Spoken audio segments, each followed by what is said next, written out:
Welcome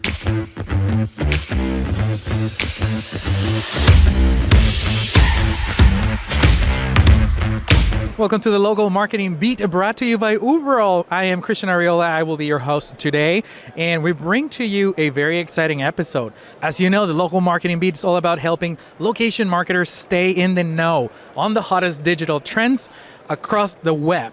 We'll surface the need-to-know updates related to local digital marketing and ask the experts what they know, why it matters, and what it means to location marketers. Now, this is a very special episode. We're actually recording live for the first time out of Austin, Texas, my hometown, and we are at a conference called Move America, which is all about electric vehicles, the EV industry, and it's been a fantastic event. We're having a great time meeting people. People are stopping by our booth, and obviously we're doing the podcast recording here, interviewing industry leaders and people that stop by and that want to talk to us about the state of EV. So in this episode, we're going to go a little bit over what are some of the hurdles that we're seeing on the EV industry and the EV space right now, and where do we see it going as we move along in the next 5 to 10 years, all right? So with that, let's jump into the first interview.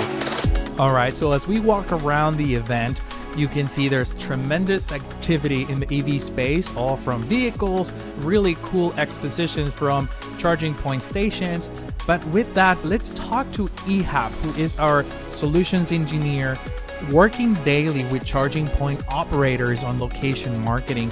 And let's pick his brain. Let's figure out what is going on in the space and how is Uberall helping the EV industry with managing data and with location marketing. All right, so recording here with Ehab. Ehab, what do you do over at Uberall? So I'm a principal solution engineer here at Uberall. I've been here for about 5 years. I mainly work in sort of commercial conversations with sort of a technical twist, but I now also run the EV team in Uberall as well. So a huge focus for us in this year and next year, maybe the next couple of years, and I'm really, really excited. That's awesome. And great experience, coming down to Austin, Texas here at Move, live recording. But with that, I do have a few questions for you. Can you tell us a little bit about what is Uberall doing in the space? Uberall are helping charge point operators get found, their EV charging stations get found globally. We already help the top CPOs globally, and now we're looking to help even more, especially in North America. How do you think that customers or EV drivers are finding these charging stations to begin with? They're mainly looking at where they usually go. Google Maps, Apple Maps, places like that. Where they're looking for their coffee, their burgers, their laundry, they're looking for EV charging stations. They're not gonna. There are some that are looking at EV charging stations in specific apps, but really they need to be everywhere, those EV charging stations. And for those charge points operators that may be listening to us, right? New digital platforms, location marketing may be new to them.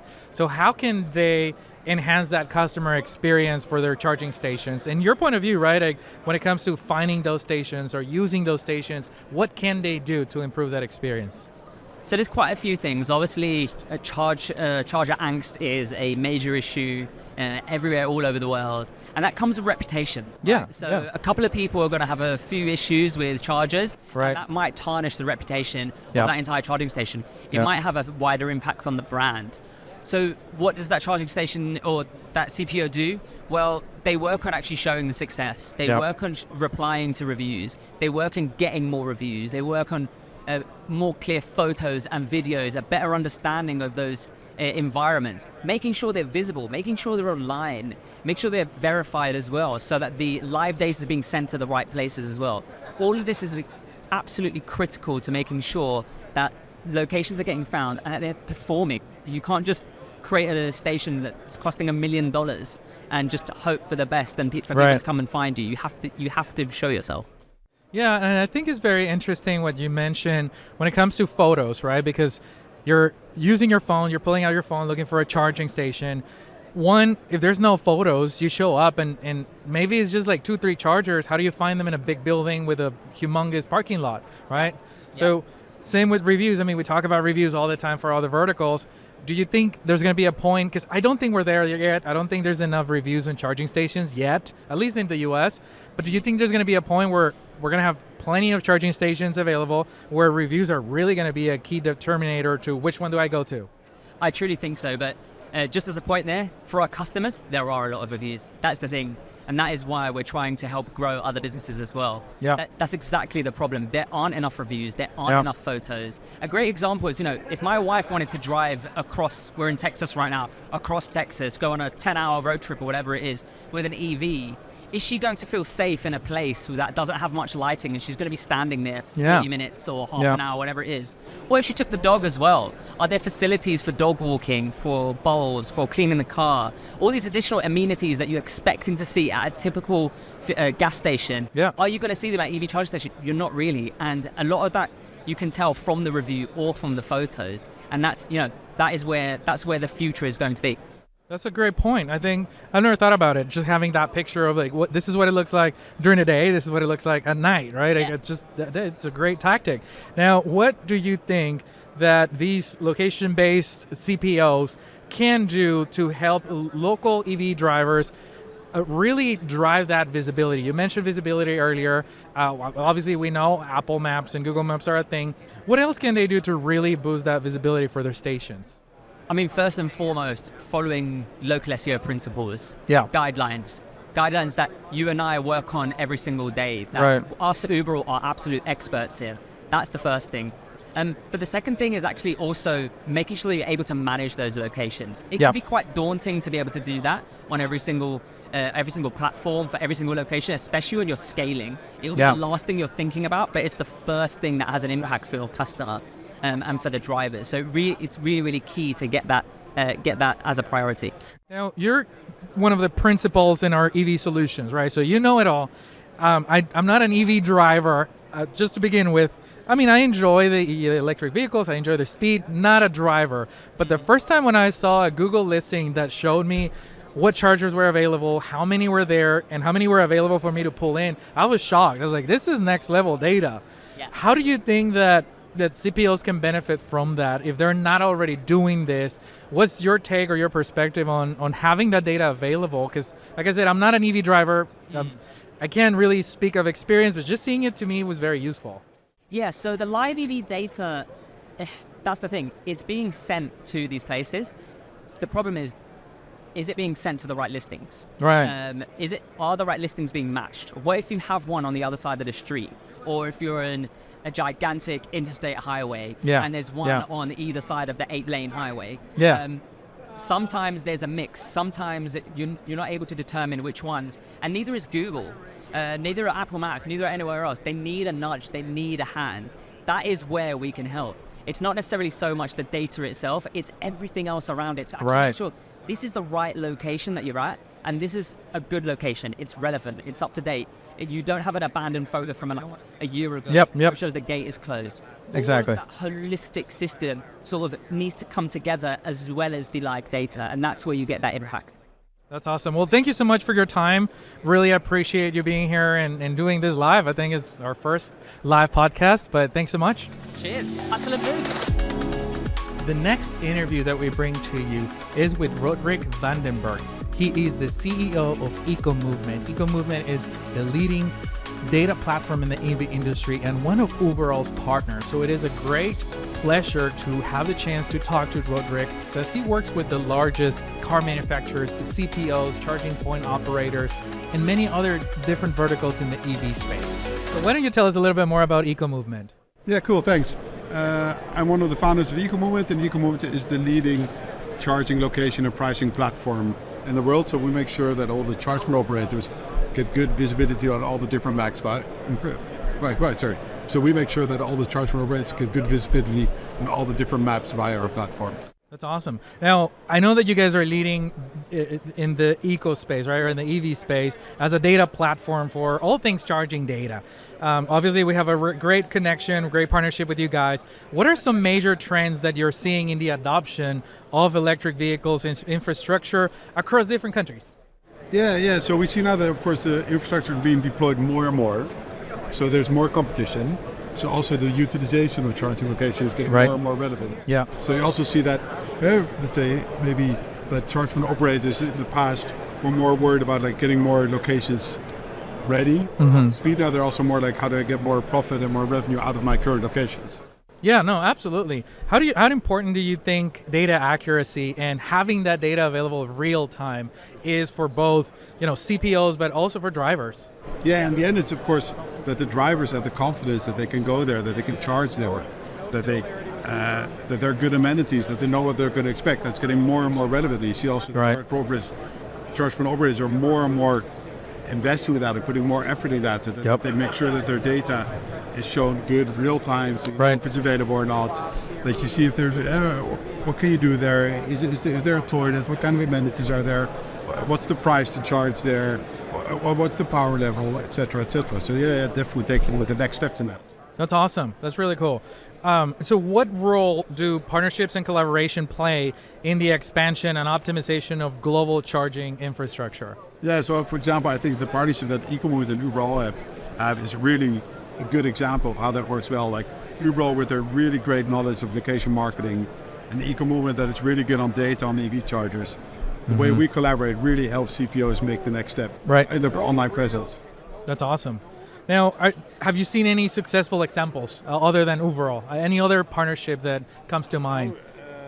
Yeah, multiple, like how we work together with MSPs, with service providers, but also with other data platforms. So really, and also OEMs, for example, sharing their data back to us. So that we can map their data on top of charge point location data to make the data even better. So it's really an industry-wide effort now to get that data better. And sharing all the knowledge to make that happen. Absolutely.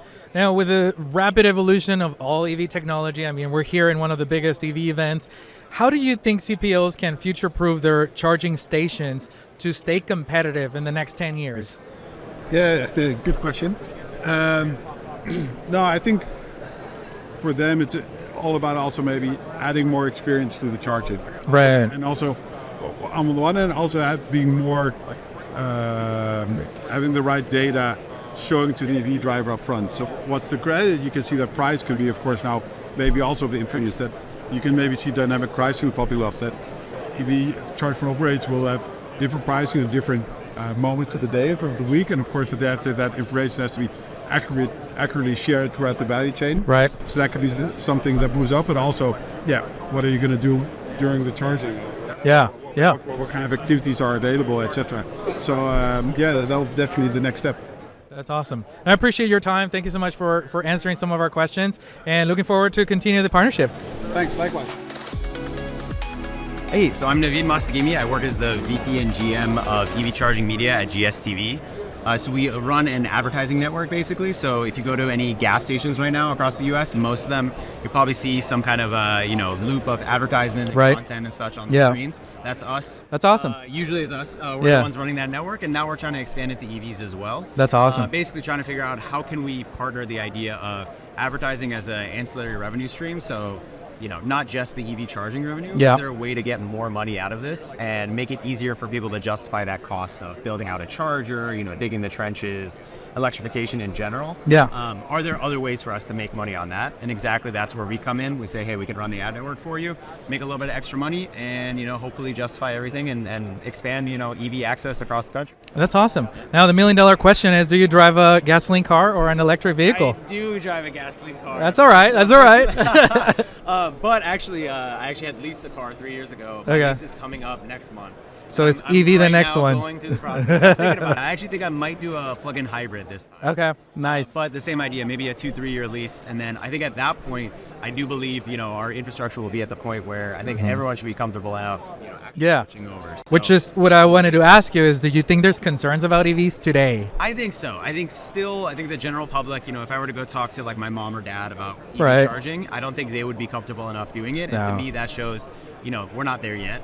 But I think we're getting there. I think eventually, once you can say, I don't have the battery anxiety or the range anxiety because I know there's going to be a charger ready. I know it's, fast, reliable, not going to be out of service when I get there, all that stuff. Then I think we can actually say, okay, it's, we're ready for mass adoption. We're ready for, getting my mom and dad on. Until then, though, I think, maybe a hybrid option is a good option as, a stopgap method. But I do think for probably the foreseeable future, we're going to see a lot of gas cars. That's awesome. So where do you see us go, specifically in the U.S., EVs in 5 years? In 5 years, I really do think adoption is going to be much, much more strong. Okay. I think just you've seen. I mean, the trends. I Yeah, think people were really high on EV a couple of years ago, and there was a little bit of a lull. But I think we're back on track with that. So, what's your name and who are you with? So my name is Jayesh Patel. I'm with the ETAS Inc., and we are part of the Robert Bosch Corporation. Awesome. Okay. So, do you drive a gasoline car or an electric vehicle? Gasoline. Gasoline. Do you see concerns today with EVs, in your opinion? The only concern is, the EVs, has limited range of driving. Yeah. Especially in the Midwest, where, the chargers are not easily available, like, in the West Coast. Yes. There's always that in the back of your head, right? You only have 100 miles left. Absolutely. Yep. So that's awesome. So where do you see EVs going in the U.S. in 5 years? So as long as I can see that, EV can move, I mean, there's always room to improvement. Yeah. Right? And as long as we see a range increase in the EVs, there's a big potential. Right. Yep. That's awesome. All right. Well, thank you so much for your time. Thank you. Awesome. So what's your name and who are you with? My name is Ben Richer, and I am with Hyundai America Technical Center. Awesome. And do you drive a gasoline car or an electric vehicle? I drive a hybrid. Okay. So you're right in the middle. That's awesome. Now, in your case, obviously, you're not looking for charging stations, but do you have or do you think there's some concerns about EVs today? Yeah, so I have the pleasure of driving a lot of EVs regularly for work. Right. A lot of benchmarking, and I've got family that owns. And I see a lot of anxiety, even among those in the auto industry, working in the industry, who are taking a vehicle for the weekend and saying, I don't know what I'm going to do when it runs out of charge. Right. And I know that there are a lot of solutions for it, and it's just a lot of getting people to know what they are, getting people to find them. That's great. Yeah. So where do you see EVs going in the next 5 years here in North America? I think the biggest challenge that I see is EVs have been kind of a premium product to date. They're selling at higher prices because they're more expensive, and the OEMs, we got to make money on them at some point. And the result is that a lot of the customers live in places where they have a garage, they have a driveway. We're moving into that broader market who might be in multifamily housing, apartments, townhouses, places where there's street parking, which is going to be big in cities, where people talk about EVs are great for cities. Yes. Less smog. There's fewer miles that folks are driving each day, but it's harder for those folks. You can't build those chargers into your home if you don't have a place to park your car next to it. Right. So I see a lot of work that's going to be needed in as we lower the price point on EVs, getting those customers able to charge and knowing where they can plug in, since they can't. Yeah, absolutely. Well, thank you so much for your time. This was great. Very insightful. Do you drive a gasoline car or an electric vehicle? Electric. Oh, interesting. You're actually the first one today. Really? Yeah. You would be surprised that we were going to get a lot more of those answers. I thought so too. Yeah, I would thought so too. So how do you find charging stations for your vehicle? So I drive a Tesla, and I'm in California, so I have an access to a huge number of superchargers. Yeah. I was one of the early adopters, so I got supercharging for life, so it made it even. Oh, that's awesome. But I find at least from a Tesla standpoint, they've got superchargers all over the place. I know there's other ones coming up as well, but for me that makes it a lot easier. Yeah, I know, absolutely. So do you see that, is there some concerns about EVs today outside of you being so familiar with it, but maybe in the ecosystem? I think the problem with EVs, depending on which part of the country you're in, is sometimes going to be the cost of charging. Yeah. Range anxiety is another one. Yes. And the actual cost of the vehicle, like when you're trying to compare it to a gasoline car, that you could sometimes get resale or a used car for sometimes less than $20,000. You're talking about EVs that are $30,000 to $40,000. Sometimes the math doesn't work out. Right. So, the cost of charging and the actual cost of the car could be some of the deterrents that you see with EVs. But I mean, if you ask me, I really enjoy driving an EV. For me, that's awesome. And specific to Tesla, I really appreciate the software. Right. All the technology. Absolutely, yeah. So where do you see EVs going in the next 5 years here in the U.S.? I definitely see a lot more EVs coming out. I mean, already now you can see there's an influx of EVs. I mean, previously you'd find companies kind of shortcutting it where they use the same base as a gasoline car and just stuck a battery in it. Right. Building it from the ground up, so it's actually definitely getting a lot more traction. Yeah. Just in general, with the climate and the mandate that you've got in Europe, and the same kind of mandates that are also being applied in US, California for sure, I can see EVs coming up. It may not be the number that people are expecting by 2030. It might be 2033 or 34, but I can see it becoming a huge portion of the driving public's choice. But if the cost of a battery or cost of a car could come down, then it's going to skyrocket. Right, I think right. It's probably one of the barriers to people. Yep. Awesome. Well, thank you so much for your time. So what's your name and who are you with? So my name is Fernando Gonzalez. I actually work for MioCar. MioCar is a non-profit organization based in California. Oh, very cool. What do you guys do there? So we have a fleet of electric vehicles. Okay. Basically, our members can basically book from us. Our prices are only $4 an hour or $35 a day. That's pretty cool. Car insurance, roadside assistance, weekly maintenance, and free charging cards as well. That's very cool. So the $1 million question is, do you drive a gasoline car or an electric vehicle? I actually drive both. Okay. My personal car, it is a gas, but since I work for MioCar, they also provide me with EV. Okay. So Okay. I get to experience both of the sides of the vehicle. You'll be surprised. Like most people that I've talked to today, they all drive gasoline. Oh, I know. I mean, it's an EV conference, so I'm surprised. I know, yes. I actually met somebody that he came in his bike. He's like, I refused to come with the gas vehicle, and he came with his bike. So okay, well, that's cool. That's cool. When you're driving your EV, how do you find charging stations?